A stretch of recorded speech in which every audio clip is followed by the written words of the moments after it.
Assalamualaikum warahmatullahi wabarakatuh. Bismillahirrahmanirrahim. Alhamdulillahirabbil alamin. Allahumma shalli ala sayyidina Muhammadin wa ala alihi wa sahbihi ajmain. Amma ba'd. Pada pertemuan hari ini, insya Allah kita akan membicarakan tentang pengantar usul fikih. Kita mulai dengan pengertian usul fikih. Secara etimologis, usul fikih terdiri dari dua kata, yaitu kata usul dan kata fikih. Kata usul ini merupakan kata yang jamak ya dari kata al-asl ya. Dan kata al-asl ini atau kata usul ini memiliki beberapa arti. Arti yang pertama adalah dalil yang menjadi dasar sesuatu atau dasar yang menjadi landasan bagi tumbuhnya sesuatu yang lain, atau sesuatu yang dijadikan dasar atas sesuatu yang lain. Kalau diibaratkan atau kalau kita analogikan, kata asal ini ya, kata usul ini itu seperti akar sebuah pohon ya. Jadi ada pohon memiliki akar yang tertancap ke dalam bumi sebagai dasar bagi tumbuhnya pohon itu yang menjulang tinggi. Ya. Jadi kata usul itu berarti akar ya atau dasar. Nah, contohnya ya dalam sebuah ungkapan misalnya asal masalah perbedaan tentang puru adalah metode ijtihad ulama. Apa yang dimaksud asal dalam kalimat itu? Yang dimaksud adalah akar. Ya. Jadi akar masalah perbedaan tentang puru, tentang cabang di dalam fikih adalah metode ijtihad ulama. Ya. Nah, jadi makna yang pertama dari kata usul itu adalah dalil atau dalil yang menjadi dasar sesuatu atau dasar yang menjadi landasan bagi tumbuhnya sesuatu yang lain atau sesuatu yang dijadikan dasar atas sesuatu yang lain. Atau bisa juga dianalogikan ya pada sebuah bangunan yang memiliki pondasi. Maka pondasinya itu ya adalah usul. Jadi pondasi atau dasar sebuah bangunan, maka itu adalah usulnya. Ya, pondasinya atau dasarnya. Nah, contohnya ungkapan ya, asal perilaku muamalah bagi umat Islam adalah Al-Qur'an dan As-Sunnah. Maka makna asal dalam kalimat itu adalah dasar. Ya. Jadi dasar perilaku muamalah yang mendasari perilaku muamalah bagi umat Islam adalah Al-Qur'an dan As-Sunnah. Oleh karena itu, usul fikih ya dalam makna bahasa usul yang pertama itu adalah dasar atau akar dari fikih. Nah, makna yang kedua dari kata usul atau al-asal ya, al-asal adalah ar-rajih, artinya yang terkuat. Jadi makna yang terkuat dalam menetapkan pengertian suatu perkataan ya adalah makna hakikat, bukan makna majaz, bukan makna simboliknya. Contoh ungkapan para ahli usul fikih dalam kaidah usul tentang makna hakikat. Ya. Al-aslu fil kalami al-haqiqah. Asal makna suatu perkataan adalah makna hakikat. Maka kata asal itu bermakna yang terkuat. Ar-rajih, yang terkuat. Jadi makna yang terkuat dari sebuah perkataan adalah makna hakikat. Ya, jadi bukan makna simbolik. Contoh dalam Quran surat Al-Maidah ayat 6. Ya. Di situ disebutkan ada kata kalimat aulamastumun nisa. Ya, ayat lengkapnya ini ayat tentang berwudu ya ketika akan melaksanakan sholat. Ya ayyuhalladzina amanu idza kumtum ila sholah. Wahai orang-orang yang beriman, apabila kamu hendak mengerjakan sholat, pagsilu wujuhakum, maka basuhlah mukamu. Wa aidiakum ilal marafiq, ya. Dan tanganmu, basuh tanganmu sampai dengan siku. Wamsahu biruusikum, dan sapulah kepalamu. Wa arjulakum ilal ka'bain, dan basuhlah kakimu sampai dengan kedua mata kaki. Wa in kuntum junuban, jika kamu junub, fattoharu, mandilah, ya, bersucilah, itu dengan mandi. Wa in kuntum mardo, dan jika kamu sakit, aus ala safarin, atau dalam perjalanan, au ja'a ahadum minkum minal ghaid, atau kembali dari tempat buang air, au lamastumun nisa, atau menyentuh perempuan, falam tajidu ma'ang,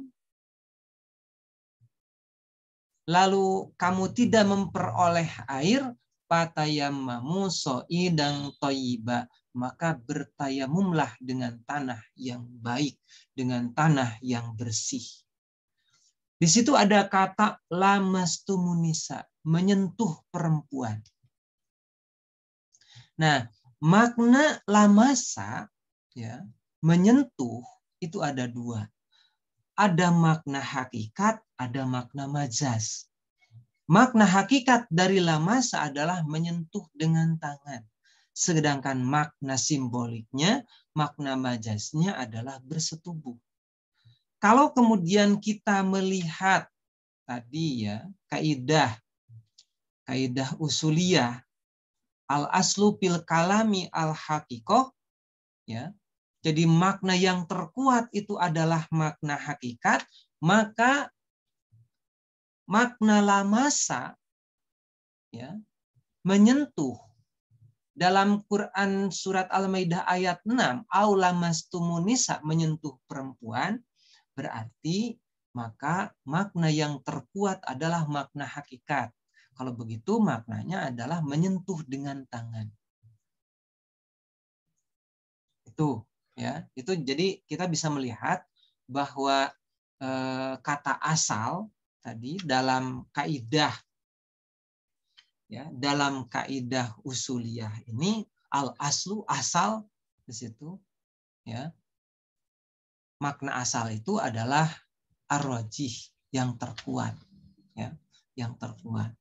Dalam hal ini, dalam kaidah itu, yang terkuat dari sebuah makna perkataan, ya, dari makna perkataan adalah makna hakikat. Dalam hal ini, usul fikih, ya, dapat diartikan berarti argumentasi yang memperkuat fikih. Ya, jadi usul fikih berbicara tentang dalil yang menjadi argumentasi dari fikih, ya. Argumentasi yang terkuat. Kemudian makna usul atau al-asal yang ketiga adalah al-mustashab, artinya hukum asal. Jadi memberlakukan hukum yang sudah ada, ya, sejak semula selama tidak ada dalil yang mengubahnya. Kita bisa melihat contohnya ungkapan para ahli usul fikih dalam kaidah usul tentang hukum asal. Al-aslu baqa'u makana ala makana. Hukum asal adalah tetapnya apa yang telah ada atas apa yang telah ada. Nah, kata asal di sini, al-aslu, itu dimaknai sebagai al-mustashab, sebagai hukum asal. Ya. Contoh, ada dua orang yang mengadakan utang piutang, lalu keduanya berselisih. Apakah kemudian utangnya sudah dibayar atau belum? Kemudian pemberi utang bersumpah bahwa utang tersebut belum dibayar. maka sumpah pemberi utang akan dimenangkan karena hal ini yang yakin, ya, sebagai hukum asal. Ya. Ketika kita ragu apakah utang ini sudah dibayar atau belum, maka hukum asalnya atau asalnya adalah, ya, belum dibayar. Karena itu merupakan hukum asal. Nah, hukum asal itu bisa berubah jika yang berutang dapat memberikan bukti. Misalnya, ya, ada kwitansi, ada surat perjanjian yang menyatakan bahwa utang itu sudah dibayar. Ya. Jadi makna ketiga dari kata usul atau al-asal adalah al-mustashab, ya, hukum asal. Kemudian yang keempat, makna usul atau makna al-asal adalah kaidah kulli. Kaidah kulli itu artinya kaidah yang bersifat menyeluruh. Ya. Kaidah yang melingkupi bagian-bagian yang lain. Kaidah yang bersifat menyeluruh. Contoh kaidah fikih yang bersifat kulli, ya, tentang keharaman memakan bangkai.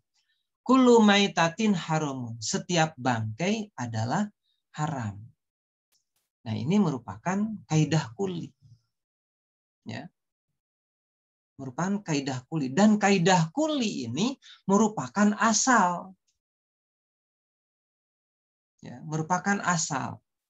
Ketika kaidah fikih tersebut diterapkan pada kondisi darurat, maka kaidah tersebut, asal itu, kaidah kulli, tidak berlaku. Sehingga dikatakan bahwa kebolehan memakan bangkai bagi orang yang terpaksa dalam kondisi darurat. Ya. Hal ini menyalahi hukum asal. Jadi tadi maksud hukum asal di situ, ya, itu kaidah kulli itu hukum asal. Ya, kaidah kulli itu menjadi asal. Oleh karena itu, kebolehan memakan bangkai dalam kondisi darurat adalah menyalahi kaidah kulli. Ya, menyalahi asal. Tadi asalnya itu adalah kullu maitatin haramun. Setiap bangkai adalah haram. Itu menjadi asal atau menjadi kaidah kulli. Ya. Ketika kita kemudian bepergian ke hutan, kemudian perbekalan habis dalam keadaan darurat, menemukan bangkai, maka asal itu, kaidah kulli itu tidak tidak berlaku di situ, karena dalam keadaan darurat, ya, di situ. Daruratnya apa? Ya, mengancam jiwa.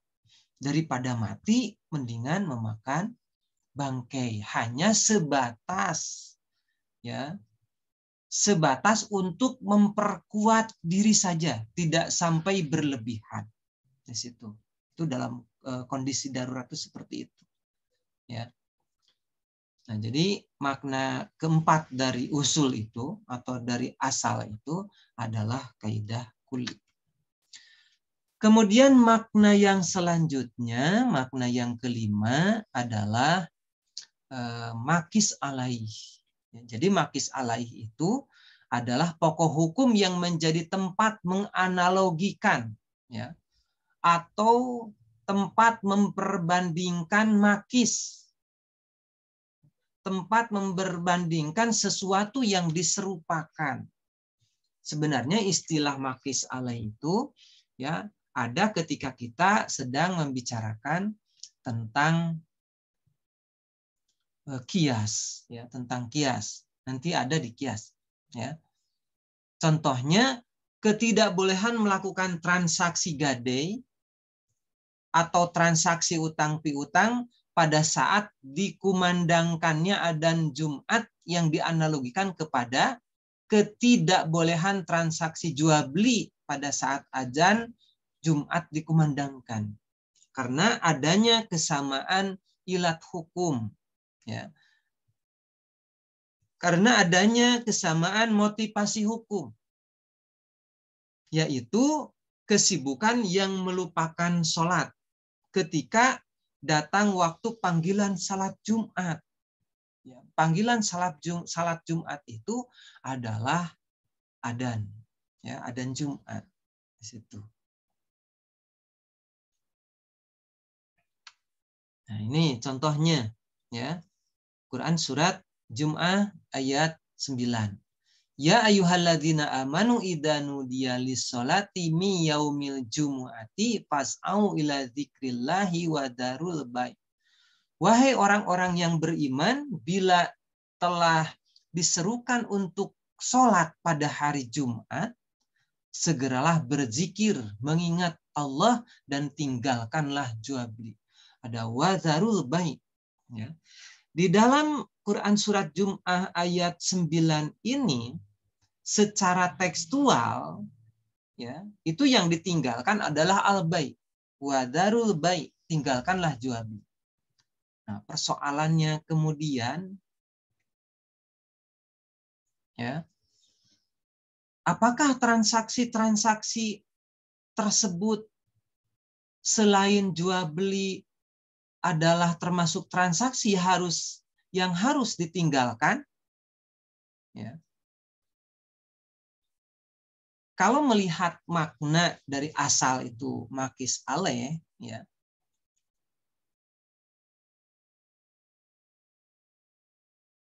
maka makisnya, ya, makisnya adalah transaksi gadai atau utang piutang atau semua transaksi apa saja yang dapat diserupakan kepada makis aleh, ya, tempat yang diserupakan tadi. Dan tempat menyerupakannya adalah jual beli, transaksi jual beli. Jadi makis yang diserupakan itu transaksi-transaksi, ya, muamalah. Misalnya transaksi gadai, utang piutang, ya, dan lain sebagainya. Dan ini disebut dengan puru atau cabang. Nah, maka transaksi jual beli ini, ya, transaksi jual beli disebut dengan makis alaih tadi, yang diserupainya di situ disebut dengan asal. Jadi ada asal, ada puru di situ. Ya, jadi makis alaih itu adalah asal. Jadi makna yang kelima dari usul atau al-asal, ya, adalah makis alaih.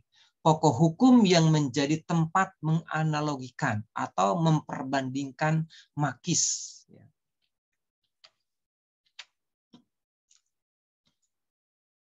Nah, itu ada 5 makna dari kata al-usul atau al-asal. Ya. Kemudian kata yang kedua adalah fikih, al-fikhu. Menurut Al-Jurjani, kata fikih itu, ya, berarti paham terhadap tujuan seseorang pembicara. Ya. Atau pemahaman secara mendalam yang membutuhkan pengarahan potensi akal.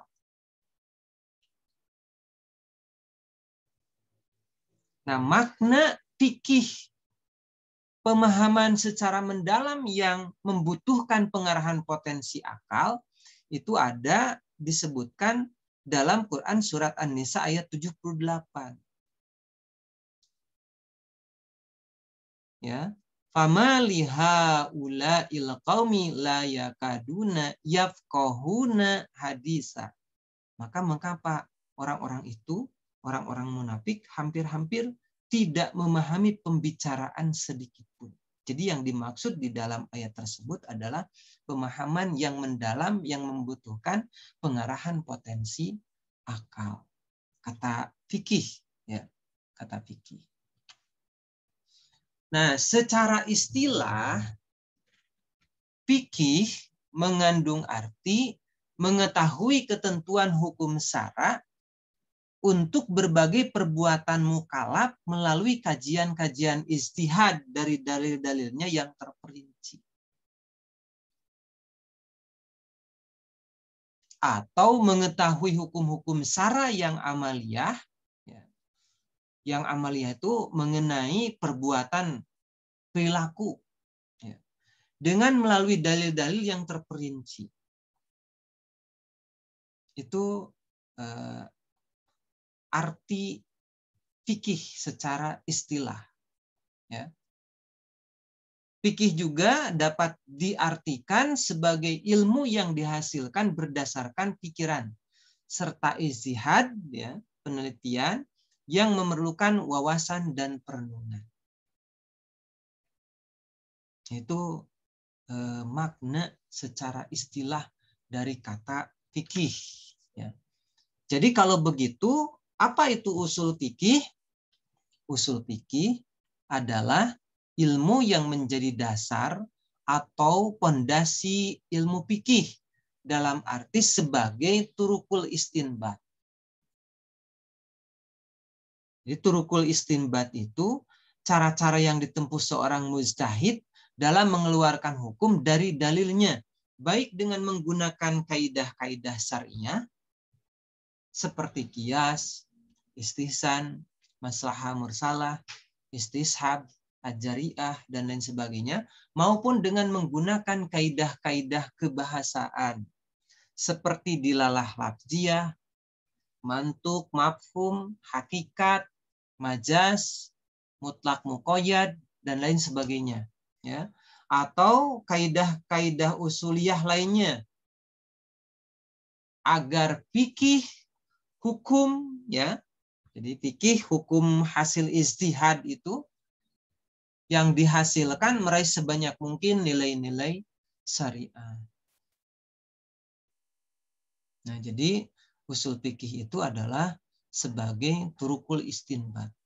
Metode istinbat, ya, metode yang ditempuh seorang mujtahid, ya, dalam mengeluarkan hukum dari dalilnya, baik dengan menggunakan kaidah syariah maupun menggunakan kaidah kebahasaan, sehingga, ya, hukum yang dihasilkan meraih sebanyak mungkin nilai-nilai syariah.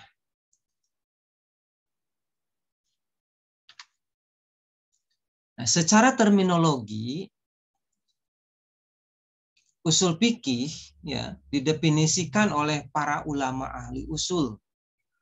Misalnya, menurut Imam Al-Ghazali, ya, usul fikih adalah ilmu yang membahas tentang dalil-dalil hukum syara dan tentang bentuk-bentuk penunjukan dalil terhadap hukum. Ya, jadi membahas tentang dalil-dalil hukum syara dan bentuk-bentuk penunjukan dalilnya terhadap hukum. Itu menurut Imam Al-Ghazali. Menurut Abdul Wahhab Khalaf, ya, usul fikih itu adalah ilmu tentang kaidah-kaidah dan pembahasannya yang merupakan cara untuk menemukan hukum syara yang amaliyah dari dalil-dalilnya yang terperinci. Atau kumpulan kaidah dan pembahasannya yang merupakan cara untuk menemukan hukum syara yang amaliyah dari dalil-dalilnya yang terperinci. Nah, jadi sebenarnya secara substantif, ya, pengertian secara terminologi dari usul fikih menurut Al-Ghazali dan Abdul Wahhab Khalaf, ya, itu sama, ya. Ini membahas tentang cara, ya, cara menemukan hukum, ya, cara menemukan hukum. Menurut Abu Jahroh, usul fikih itu adalah kaidah yang dapat dijadikan sebagai patokan untuk mengkaji ketentuan-ketentuan hukum untuk berbagai perbuatan mukallaf yang ditelaah dari dalil-dalilnya yang terperinci. Jadi substansinya adalah tetap sama, ya. Jadi usul fikih itu adalah cara, ya, atau metode mengeluarkan hukum. Ya, tadi sebagai turukul istinbat, ya, turukul istinbat, metode mengeluarkan hukum. Usul fikih sebagai metodologi fikih. Nah, usul fikih sebagai metodologi fikih, ya, maka usul fikih mengkaji bagaimana cara Al-Quran dan As-Sunnah, ya, dalam mengeluarkan hukum. Karena Al-Quran dan As-Sunnah itu sebagai sumber hukum, sumber ajaran Islam yang pokok, ya, maka ketika usul fikih sebagai metodologi fikih, maka usul fikih mengkaji tentang bagaimana cara Al-Quran dan Sunnah mengeluarkan hukum. Sehingga diketahui metode ijtihadnya, baik kaidah usuliyahnya, yang kemudian menghasilkan fikih yang banyak sekali macamnya. Jadi usul fikih mengkaji bagaimana cara Al-Quran dan As-Sunnah mengeluarkan hukum. Ya, metodenya seperti apa? Ya, jadi di sini lahirlah kemudian hasil kajian terhadap Al-Quran dan As-Sunnah itu metode-metode ijtihad yang digali dari Al-Quran dan As-Sunnah. Jadi kalau begitu, ya sebenarnya ketika kita berpikir dalam bingkai usul fikih itu berarti berpikir dengan menggunakan metode-metode ijtihad yang digali dari Al-Quran dan As-Sunnah. Jadi ketika ada persoalan-persoalan baru yang tidak ada hukumnya secara tekstual di dalam Al-Quran dan As-Sunnah, di situ, maka persoalan itu dikaji dengan metode tadi yang dihasilkan dari Al-Quran dan As-Sunnah itu. Lahirlah kemudian fikih di sini, melahirkan fikih. Ya. Jadi ada persoalan baru yang belum ada hukumnya di dalam Al-Quran dan As-Sunnah secara tekstual, kemudian dikaji melalui metode ijtihad, di mana metode ijtihad itu dihasilkan, digali dari Al-Quran As-Sunnah, ya, maka persoalan baru itu bisa ditetapkan hukumnya dengan metode-metode ijtihad tersebut, lahirlah kemudian fikih. Jadi fikih ini banyak macamnya. Ya, banyak macamnya, kemudian disimpulkan secara induktif menjadi apa yang disebut dengan prinsip-prinsip umum fikih. Jadi fikih yang banyak itu ya disimpulkan secara induktif. Induktif itu kan dari khusus ke umum. Yang khususnya kan tadi banyak fikihnya. Kemudian disimpulkan secara induktif, ya, ditarik kesimpulannya, maka itu akan menjadi prinsip-prinsip umum fikih yang disebut dengan kaidah-kaidah fikih. Sehingga kemudian para ulama itu membuat kaidah fikih. Dari mana kaidah fikih lahir? Ya dari fikih yang banyak itu. Disimpulkan secara induktif. Kemudian kaidah fikih dijadikan sebagai lambang kearifan fikih mendampingi kaidah usuliyah. Ya, sebagai cara berpikir hukum di dalam fikih untuk memecahkan masalah-masalah baru yang timbul. Jadi kalau misalnya ada masalah baru, ya ada kaidah usuliyahnya tadi, metode ijtihadnya, ya dikaji di situ. Kemudian di samping itu, ketika akan memutuskan, cari dari kaidah fikih, barangkali persoalan ini ada yang serupa yang pernah terjadi di situ. Maka dilihatlah kemudian kaidah-kaidah fikih di situ. Ya, jadi ketika akan memecahkan masalah, seorang ulama itu harus memperhatikan, mengkajinya dengan metode ijtihad tadi, ya, kemudian didampingi dengan kaidah-kaidah fikih.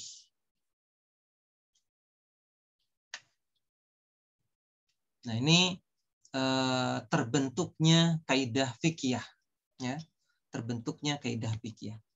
Ini fikih yang banyak, seperti itu adalah hasil ijtihad, ya. Jadi sebenarnya kalau hasil ijtihad itu terbuka untuk berbeda, ya. terbuka untuk terjadi perbedaan pendapat. Kenapa? Ya. Satu, kapasitas keilmuan mujtahid berbeda. Yang kedua, metode yang digunakan mungkin juga berbeda. Ya. Maka kemudian bisa terjadi perbedaan di dalam hasil ijtihad, yaitu perbedaan fikih. Jadi wajar kalau persoalan fikih itu berbeda. Karena persoalan fikih adalah bukan persoalan yang apa ya istilahnya? Bukan persoalan yang mendasar, bukan persoalan yang paling mendasar. Jadi persoalan yang paling mendasar di dalam agama itu adalah akidah, ya. Akidah, dan fikih bukan akidah. Fikih itu hasil ijtihad. Jadi wajar berbeda pendapat karena metodologinya berbeda. Nah, kembali ke terbentuknya kaidah fikih. Jadi tadi hasil ijtihad tentang persoalan baru, ya, karena persoalan baru itu pasti banyak muncul karena persoalan itu muncul seiring dengan perkembangan peradaban manusia. Ya. Maka muncul kemudian dikaji dengan metode ijtihad, lahirlah fikih. Ya, fikih itu tadi banyak macamnya. Ya, nah kemudian dari fikih-fikih itu kemudian dipilah-pilah, ya, berbicara tentang fikih yang setema di situ. Ini fikih yang setema A, ini setema B, ini setema C. Nah dari situ kemudian dibuatlah kaidah fikih di situ. Ya, dibuatlah kaidah fikih. Jadi jelas munculnya kaidah fikih itu adalah dari fikih. Kalau kaidah usuliyah tadi munculnya adalah dari kajian terhadap sumber hukum Islam. Ya. Kajian terhadap Al-Quran dan As-Sunnah. Bagaimana Al-Quran dan As-Sunnah dalam mengeluarkan hukum, lahirlah kaidah usuliyah. Kembali ke kaidah fikih, ya, ini contoh, ya. Ada fikih tentang ibadah, ya. Lahirlah kemudian kaidah fikih ibadah. Misalnya al-aslu fil ibadati al-batlanu hatta yakuma dalilu ala amri. Jadi hukum asal di dalam ibadah itu adalah batal. Ya. Sehingga ditemukan dalil yang memerintahkan. Jadi yang namanya ibadah itu tidak sembarangan. Ya, jadi ibadah itu tidak bisa melakukan kreasi. Sifatnya dogmatis di situ. Ya, karena tadi hukum asalnya batal. Kalau kita kemudian sholat tidak dicontohkan oleh Nabi, maka batal hukumnya. Ya, di sini kaidah fikih ibadahnya itu al aslu fil ibadati al batlanu hatta yakuma dalilu ala amr. Ya, ala amri. Jadi hukum asal, ya, dalam ibadah itu adalah batal sampai ditemukan dalil yang memerintahkannya. Kemudian contoh yang kedua, fikih muamalah itu kan dalam persoalan muamalah itu lahir fikih hasil ijtihad. Ya. Hasil ijtihad, kemudian lahirlah kaidah fikih muamalah. Di antaranya al-aslu fil muamalati al-ibahah. Ternyata hukum asal di dalam muamalah itu boleh. Jadi hukum asalnya boleh. Ya, dasarnya boleh. Ya. Ini berbeda dengan ibadah. Kalau ibadah itu hukum asalnya tertutup. Kalau kayak muamalah itu hukum asalnya terbuka. Nah, oleh karena itu di dalam muamalah, ya, itu boleh orang melakukan kreasi, berkreativitas itu boleh dalam muamalah.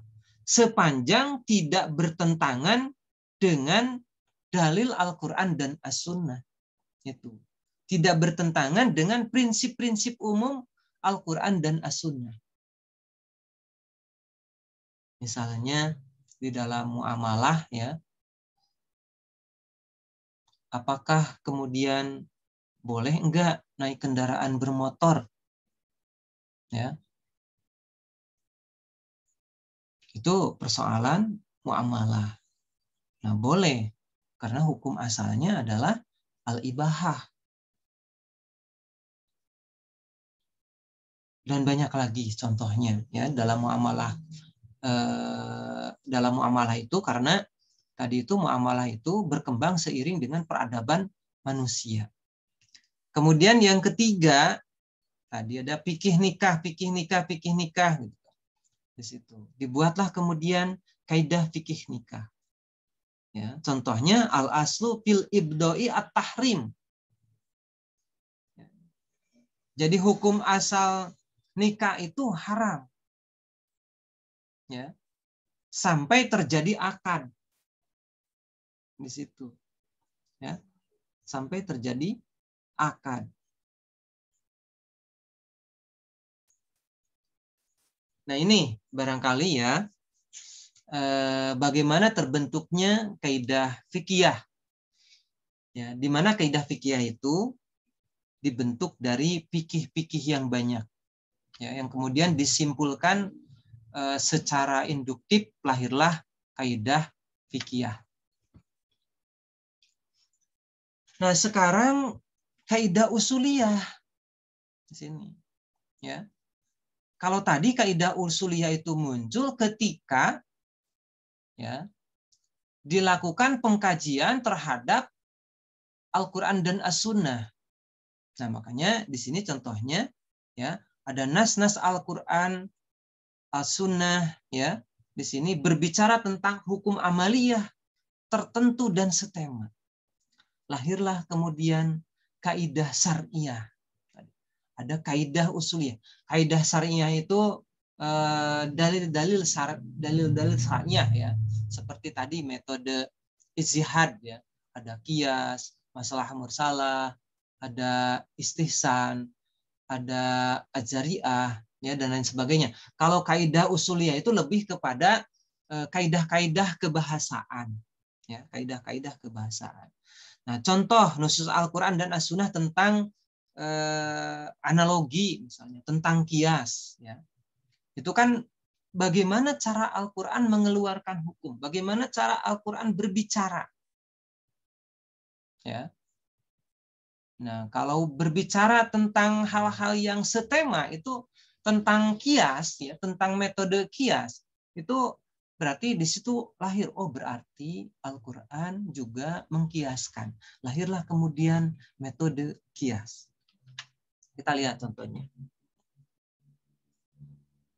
Ya ayyuhalladzina amanu atiullaha wa atiur rasul wa ulil amri minkum.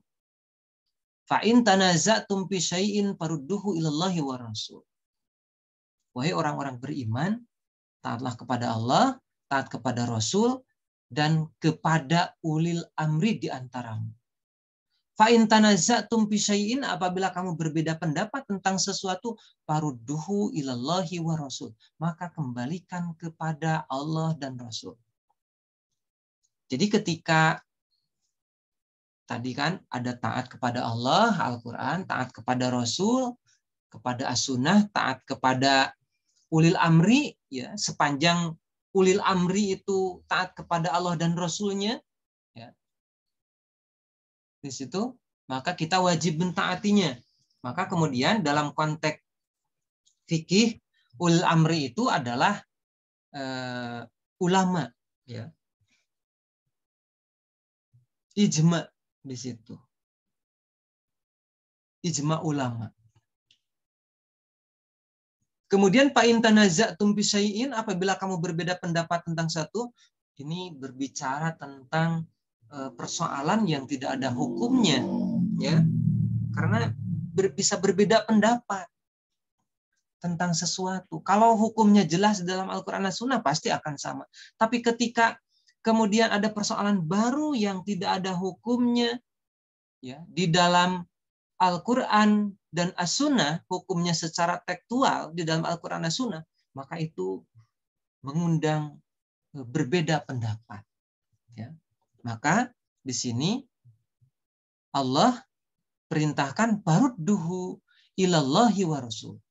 Maka kembalikan kepada Allah dan Rasul. Kembalikan kepada Al-Quran dan As-Sunnah. Ini bisa dibayangkan ya, ketika ada satu persoalan baru, kemudian bagaimana kita menghukuminya. Berarti yang pertama itu kita hukumi, cari hukumnya di dalam Al-Quran. Jikalau di dalam Al-Quran ada, selesai dengan Al-Quran. Jikalau tidak ada di dalam Al-Quran, maka turun kepada sumber yang kedua, sumber pokok yang kedua, yaitu As-Sunnah. Ketika dicari kemudian dalilnya di dalam As-Sunnah, ada nggak hukumnya nih tentang persoalan ini? Ada, selesai dengan As-Sunnah. Tapi ketika dicari di dalam As-Sunnah tidak ada, ya, di situ berarti tadi fa'in tanazatum fi syai'in, terbuka untuk berbeda pendapat. Farudduhu ilallahi wa rasul, kembalikan kepada Al-Quran dan As-Sunnah. Kan tadi dalam Al-Quran dan As-Sunnah juga sudah tidak ada. Jadi kalau begitu maknanya apa? Kembali kepada spirit Al-Quran dan As-Sunnah. Kembali kepada prinsip-prinsip umum, ya, Al-Quran dan As-Sunnah. Di situ. Kembali kepada prinsip-prinsip umum. Kembali kepada metode ijtihad di situ. Ya. Yang menjadi cara Al-Quran As-Sunnah mengeluarkan hukum. Jadi kalau farudduhu ilallahi wa rasul, berarti itu kan harus menganalogikan. Ya. Menganalogikan itu berarti kias. Jadi persoalan A ada hukumnya. Persoalan B tidak ada hukumnya. Lihat ada persamaan enggak antara persoalan A dengan persoalan B. Jika ternyata persoalan B itu ada kesamaan di situ, motivasi hukumnya ya, atau ilat hukumnya di situ, maka dapat diketahui hukum persoalan B, yaitu sama dengan hukum dari persoalan A. Itu kemudian yang disebut dengan kias di situ. Ya. Metode kias, farudduhu ilallahi wa rasul itu, ya, itu yang pertama kali Imam As-Syafi'i ketika menulis Ar-Risalah itu kias di situ. Ya. Jadi Al-Quran, As-Sunnah, ijma, kias di situ. Jadi metode kias. Meskipun nanti pendapat ulama yang lain bukan menyebutkan kias misalnya. Farudduhu ilallahi wa rasul, kembali kepada spirit Al-Quran dan As-Sunnah. Ya mungkin saja yang dimaksud adalah kemaslahatan. Kenapa? Karena ketika Al-Quran As-Sunnah memberikan hukum, di situ kemudian terkandung kemaslahatan bagi umat manusia. Situ. Sehingga lahirlah kemudian istihsan, lahirlah kemudian maslahah mursalah, gitu ya. Itu.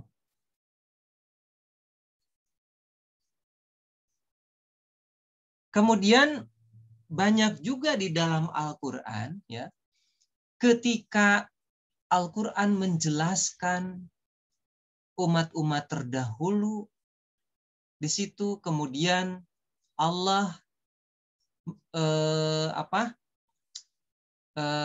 memerintahkan bahwa kejadian itu harus menjadi pelajaran di situ, ya, pelajaran bagi yang kaum sesudahnya, bagi orang-orang beriman. Fa'tabiru ya ulil absor di situ, ya. Ini Al-Hasr ayat 2. Itu dalam kasus orang-orang kafir, ya, yang terusir, padahal secara logika mereka tidak mungkin mereka dapat terusir di situ, ya, terusir dari kampung halamannya.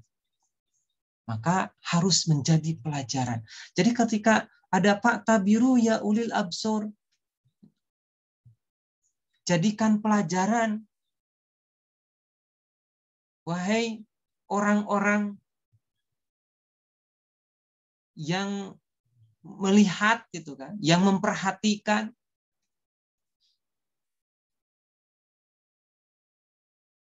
Maka ini maknanya adalah kias di situ, analogi di situ, menganalogikan. Jadi kalau umat terdahulu berbuat dosa maksiat, berbuat jahat, kemudian hukum Allah, maka umat sekarang pun ketika berbuat jahat, berbuat dosa, berbuat maksiat, menentang Allah dan lain sebagainya, maka akan mendapatkan hukuman dari Allah Subhanahu wa taala. Berarti itu analogi kias, ya. Nah, kemudian di dalam hadis riwayat Ahmad, ya,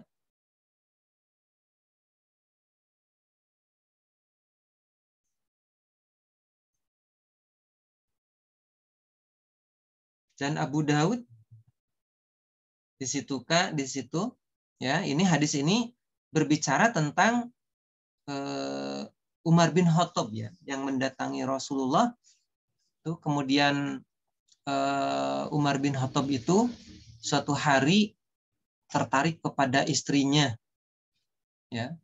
Kemudian dia mencium istrinya padahal ia sedang berpuasa. Kemudian mendatangi Rasulullah dan bertanya apakah batal atau tidak puasanya, ya. Dijawab oleh Rasulullah SAW bahwa tidak dijawab langsung, ya, oleh Rasulullah SAW, tetapi Rasulullah menganalogikan batal tidaknya mencium istri sedang berpuasa kepada berkumur-kumur. Di situ, ya. Ditanya Umar, seandainya engkau berkumur-kumur, apakah batal tidak puasamu? Kata Umar, ya tidak batal. Di situ, ya. Maka kata Nabi, kenapa engkau tanyakan? Artinya apa? Jawaban Rasulullah itu adalah dengan menganalogikan, ya. Jadi ada kasus tadi Umar, ya, ada keraguan, bertanya kepada Nabi, jawaban Nabi SAW, jawabannya melalui metode kias. Oh, berarti Rasulullah pun di situ, ya, mengkiaskan. Lahirlah kemudian metode kias situ. Dan metode kias ini dalil syariah, kias itu, ya, dalil syariah. Nah, ini kalau yang ini contohnya kaidah, contoh dari kaidah kebahasaan, ya, kaidah kebahasaan. Misalnya kita di dalam Al-Qur'an baca kulu wasrobu mirizkillah. Berarti ini adalah perintah makan dan minum. Idza tadayangtum bidainin ila ajalin musamman faktubuh, perintah menuliskan. Ya, ketika utang piutang di situ. Kemudian ya ayyuhalladzina amanu kutiba alaikumusiyam, ya, ini perintah berpuasa. Wa aqimus shalah wa atuz zakah, ini adalah perintah salat dan zakat. Ya, ini semua perintah di situ. Hanya persoalannya, ya, dari beberapa ayat Al-Qur'an ini, nusus Al-Qur'an ini ada kalimat perintah, apakah kemudian kalimat perintahnya menunjukkan wajib atau sunat itu? Ya. Di sini. Atau mubah. Hanya boleh saja, tidak sampai wajib, tidak sampai sunat. Ya. Di mana wajib, sunat, mubah itu merupakan bagian dari ahkamul khamsah di sini. Ya. Itu yang larangannya kan ada makruh dengan haram di sini. Nah, ini kalimat perintahnya. Apakah makan minum itu wajib? Apakah menuliskan utang piutang itu wajib atau sunat? Apakah berpuasa itu wajib atau sunat? Apakah zakat itu, salat dan zakat itu wajib atau sunat? Atau hanya mubah? Ya. Nah, kemudian dikaji oleh para ulama, ya, secara kebahasaan. Di situ kalimat-kalimat perintah ini, kalimat amr, ya, kalimat perintah, lahirlah kemudian kaidah tentang lafal perintah di sini. Al aslu bil amri lil wujub. Wala tadulu ala ghairihi illa biqorinatin. Jadi hukum asal kalimat perintah itu menunjukkan kepada wajib. Ya.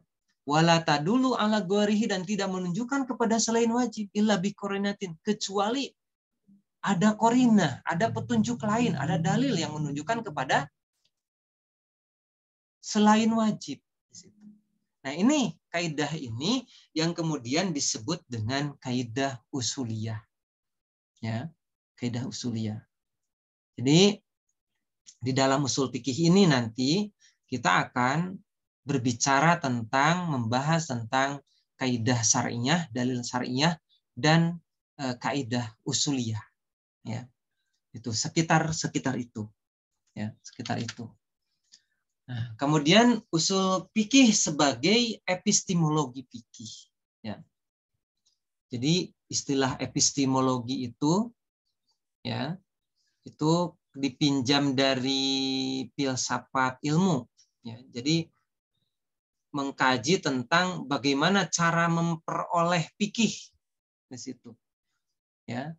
Kalau dalam filsafat ilmu, epistemologi itu bagaimana cara memperoleh ilmu, cara lahirnya ilmu itu seperti apa. Kalau epistemologi fikih, usul fikih, maka usul fikih mengkaji tentang bagaimana cara memperoleh fikih.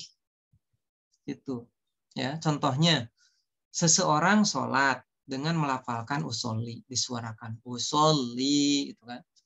Dan berpendapat bahwa hukumnya sunat. Jadi usolli itu melafalkan sholat, talafuddin niat itu hukumnya sunat. Ya.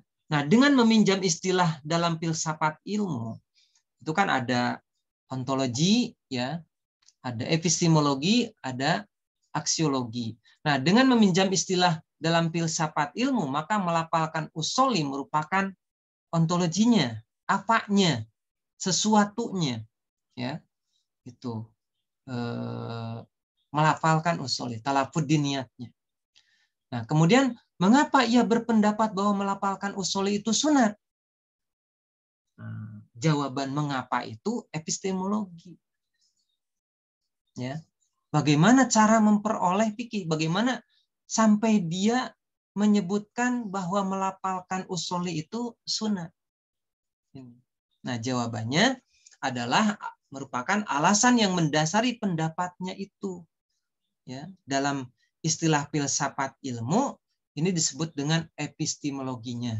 Oleh karena itu, pada segi epistemologi orang harus menjelaskan alasannya ia melafalkan usul. Ya, jadi usul fikih bertugas menelusuri alasan-alasan tentang lahirnya fikih di situ. Ya. Sehingga ketika terjadi ikhtilaf di dalam fikih, berbeda pendapat di dalam fikih, orang tidak akan fanatis terhadap pendapatnya sendiri karena ia mempunyai alasan masing-masing sebatas dalam kerangka berpikir usul fikih. Jadi wajar, ya, kalau kemudian kita berbeda di dalam usul fikih karena epistemologinya juga berbeda. Ya, jadi usul fikih sebagai epistemologi itu bertugas menelusuri alasan-alasan tentang lahirnya fikih. Ya, tadi fikih tentang sesuatu. Nah, usul fikih dalam historis. Pertama, masa Rasulullah. Pada masa Rasulullah sumber hukum ada dua, yaitu Al-Quran dan As-Sunnah. Kemudian usul fikih belum muncul secara eksplisit di situ, ya. Di sini karena ada isyarat Nabi Muhammad SAW melakukannya melalui ijtihad. Hanya kalau ijtihad Rasulullah ketika tidak turun Al-Quran, maka itu akan menjadi as-sunnah, menjadi hadis. Kemudian sabda Rasulullah SAW yang artinya sesungguhnya aku memberi keputusan pada kamu melalui pendapatku dalam hal-hal yang tidak diturunkan wahyu kepadaku. Berarti Rasulullah ijtihad di situ. Dan hasil ijtihad Rasulullah SAW tersebut secara otomatis menjadi as-sunnah, menjadi hadis bagi umat Islam. Ya, jadi Rasulullah SAW pernah menggunakan kias ketika menjawab pertanyaan para sahabat. Misalnya tadi ketika Umar bin Khattab bertanya gitu ya, tentang apakah batal atau tidak puasanya seorang ketika ia mencium istrinya pada saat ia berpuasa. Maka jawaban Rasulullah SAW adalah melalui cara mengkiaskan. Nah, cara-cara Rasulullah SAW tersebut di dalam menetapkan hukum itu menjadi cikal bakal timbulnya ilmu usul fikih. Ya. Para ahli usul fikih menyatakan bahwa usul fikih muncul bersamaan dengan fikih, yaitu sejak zaman Nabi Muhammad Shallallahu Alaihi Wasallam. Kemudian periode yang kedua pada masa para sahabat. Di sini nusus Al-Quran, nas-nas Al-Quran dan As-Sunnah selesai turun karena wafatnya Rasulullah Shallallahu Alaihi Wasallam. Persoalan kehidupan mengalami perkembangan sehingga banyak persoalan baru yang belum ada hukumnya dalam Al-Quran dan Al-Hadis dalam As-Sunnah. Maka para sahabat melakukan ijtihad. Lahirnya kemudian para mujtahid di kalangan para sahabat. Nah, di sini ada mujtahid yang termasyhur pada zaman sahabat, yaitu Umar bin Khattab, Ali bin Abi Thalib, Abdullah bin Mas'ud. Ya. Kemudian bertebarannya para sahabat di berbagai daerah yang memiliki budaya yang berbeda, mempengaruhi para sahabat di dalam menetapkan hukum.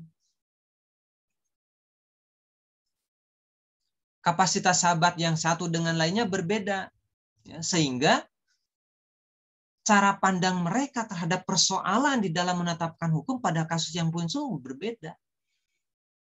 Akibatnya, dalam kasus yang sama, hukumnya bisa berbeda antara satu daerah dengan daerah yang lainnya. Di situ. Kan kalau Rasulullah SAW masih ada, itu kalau para sahabat berbeda pendapat itu kan dikembalikan kepada Rasulullah, ya, sehingga ujungnya keluarlah takrir persetujuan dari Rasulullah SAW, ya, menyetujui atau tidak menyetujui di situ. Itu masuk ke dalam as-sunnah, ya. Jadi as-sunnah itu ya di dalamnya ada takrir Nabi Muhammad SAW. Di samping kauliyah Nabi SAW dan fi'liyah Nabi SAW. Nah, kasus ijtihad para sahabat. Umar bin Khattab berijtihad seringkali mempertimbangkan kemaslahatan umat dibanding sekedar menerapkan nas secara lahir. Ya, sementara tujuan hukumnya tidak tercapai. Contohnya tentang pengumpulan Al-Quran yang tersebar dalam tulisan yang terpisah-pisah dan dalam hafalan para sahabat karena khawatir akan musnah bersamaan dengan punahnya generasi mereka. Kemudian Ali bin Abi Thalib melakukan ijtihad dengan cara kias. Jadi mengkiaskan hukum orang yang minum khamr, ya, hukuman orang yang meminum khamr dengan hukuman orang yang melakukan qadzaf, menuduh wanita baik-baik berzina. Itu. Ya, jadi hukuman hukuman, ya, orang yang minum khamr oleh Ali bin Abi Thalib itu jadi 80 kali cambuk. Ya, 80 kali cambuk. Yang tadinya 40 itu. Nah, itu dengan mengkiaskan. Ya, mengkiaskan hukuman orang yang meminum khamr dengan orang yang melakukan qadzaf di situ. Menuduh wanita baik-baik berzina. Kemudian yang ketiga, masa tabi'in. Di mana Islam berkembang semakin luas, permasalahan hukum yang muncul semakin banyak dan luas, munculnya para mujtahid dari berbagai kalangan tabi'in di berbagai daerah. Ya. Di Madinah muncul berbagai fatwa yang berkaitan dengan persoalan-persoalan baru, seperti yang dikemukakan Sa'id bin Musayyab. Ya. Di Irak muncul Alqamah bin Waqqas Al-Lais dan Ibrahim An-Nakhai. Di Basrah juga muncul Hasan Al-Basri. Ya. Tadi di Irak itu muncul Alqamah bin Waqqas Al-Lais dan Ibrahim An-Nakhai, ya. Dan di Basrah muncul Hasan Al-Basri. Akibatnya dalam kasus yang sama hukumnya bisa berbeda antara satu daerah dengan daerah yang lain. Di sini kemudian muncul 3 kelompok ulama, ya, yaitu Madrasah Irak, Madrasah Kufah, Madrasah Madinah. Muncul juga para ulama imam mujtahid, ya, khususnya imam mujtahid mutlak yang 4. Nah, pada masa tabi'in ini muncul Imam Abu Hanifah, Imam Malik, Imam Asy-Syafi'i, dan Imam Ahmad bin Hambal. Masing-masing imam mujtahid menciptakan dan memiliki metode ijtihad sendiri-sendiri, sehingga terlihat perbedaan antara satu imam dengan imam lainnya di dalam mengistinbatkan hukum dari Al-Quran dan As-Sunnah. Ini, ya, perbedaan imam mujtahid mutlak dalam menetapkan urutan dalil dalam mengistinbat hukum. Ya, tadi kalau menghukumi persoalan baru itu mulainya harus dari atas, bukan dari bawah. Dari atas dulu, dari Al-Quran, As-Sunnah, turun terus, ya, di situ. Nah, Imam Abu Hanifah, ya, mengurutkan, membuat skala prioritas itu Al-Quran, As-Sunnah, fatwa sahabat, qiyas, ihtisan, ijma, urf. Imam Malik, Al-Quran, As-Sunnah, praktek penduduk Madinah, fatwa sahabat, qiyas, ajara'i. Kemudian Imam Asy-Syafi'i, mulai dari Al-Quran, As-Sunnah, ijma, qiyas, istidlal. Di situ kemudian Imam Ahmad bin Hambal, mulai dari Al-Quran, As-Sunnah, fatwa sahabat, hadis mursal, ya, qiyas di situ. Nah, kita lihat kalau poin 1-2-nya sama. Poin 3-nya itu berbeda, poin 4-nya berbeda. Bayangkan. Wajar kalau kemudian persoalan baru, persoalan fikih hasil ijtihad berbeda pendapat karena metode yang digunakan di dalam berijtihad itu berbeda. Maka hasilnya pun akan berbeda sehingga kemudian kita tidak boleh fanatis terhadap pendapat hasil ijtihad. Ya, jadi sepanjang ijtihad itu didasarkan atas kaidah-kaidah syariah dan kaidah-kaidah usuliyah. Nah, kemudian usul fikih sebagai disiplin ilmu, sebagai sebuah disiplin ilmu, itu mulai dikodifikasikan pada abad kedua Hijriah. Ditandai dengan munculnya kitab Ar-Risalah karya Imam Syafi'i, yaitu sebuah kitab yang disusun berdasarkan khazanah fikih, ya, yang ditinggalkan para sahabat, tabi'in, dan imam-imam mujtahid sebelumnya. Ya. Nah itu usul fikih sebagai sebuah disiplin ilmu. Adapun kajian usul fikih yang menjadi objek kajian usul fikihnya itu mengkaji sumber hukum Islam atau dalil-dalil yang digunakan dalam menggali hukum syara, baik yang disepakati maupun yang diperselisihkan.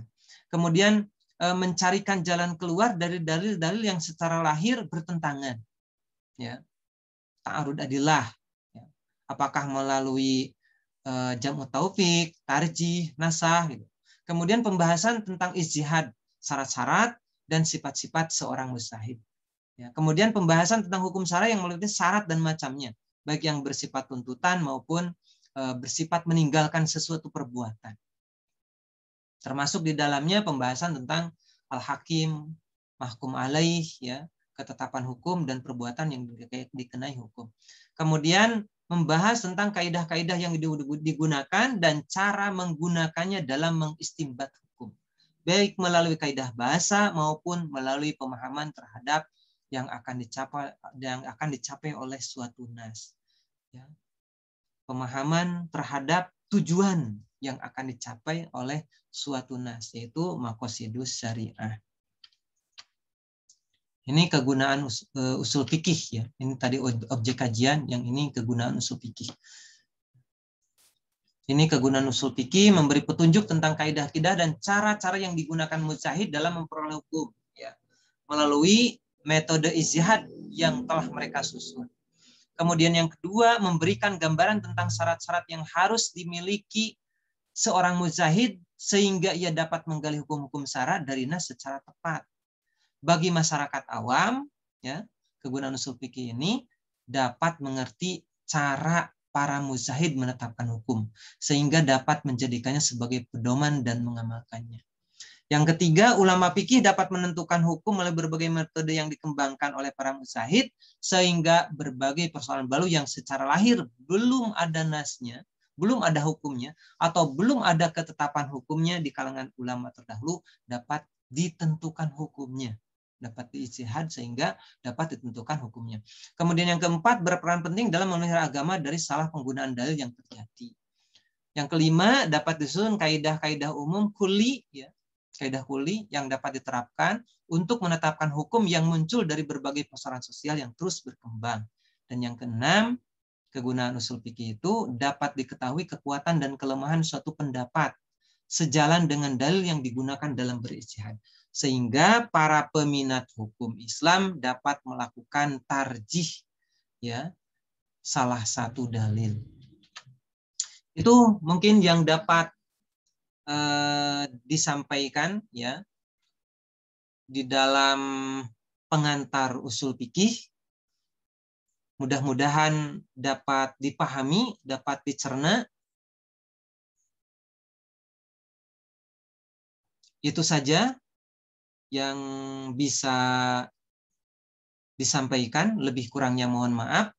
Assalamualaikum warahmatullahi wabarakatuh.